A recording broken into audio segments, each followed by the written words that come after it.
poet and philosopher from the state of Bengal, and he used to write in the 19th and 20th century when he existed. He has written this poem in very few words. They are just two complete sentences, and this poem was written during the colonial era when India was under British colonial rule. So this person, although was patriotic, but he had left politics because he wanted to pursue his spiritual goals. And in that state of mind, he might have written this poem. It consists of two sentences, and the prominent poetic device used in the poem is imagery and simile. Imagery because an image is created, and simile because uh, a comparison has been done. So this is also philosophical poem, and he has written it, it appears, carrying in his mind the idea that people live in this materialistic world. People live in this world connected to economics. They have this single way of thinking. They have this single pursuit of earning money, but then their soul also yearns to know the creator or connect with the creator, and aim for higher goals.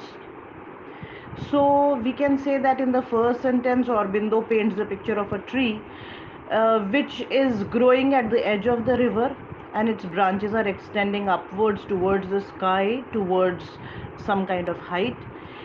And this comparison is quite elegant.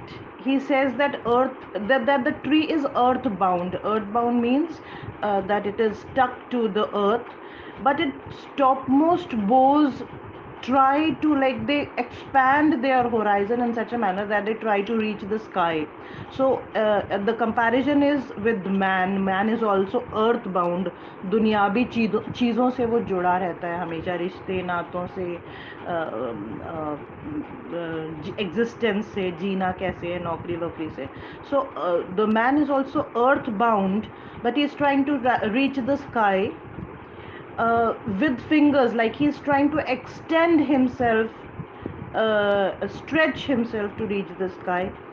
This image of man trying to touch the sky is simply uh, like, at the superficial level it appears as if the man is trying to reach greater and greater heights, because this man is earthbound, because he is living a materialistic life. That is why he wants to reach higher and higher. So this is the literal translation of the poem on the superficial level. But Aurobindo goes one step deeper to explain that this example is of the soul, or the soul of the man, who, by choosing to remain lost in the material world, will not be able to reach the spiritual heights. It is only going to strive, it is only going to struggle to reach spirituality or spiritual levels, and connect with the creator. But the foundation with the earth will prevent him, because he's like a tree. Once he's free from this foundation, only then he would be able to attain uh, uh, this communion with God, or he would be able to uh, unite with God. His soul is going to unite with the super soul.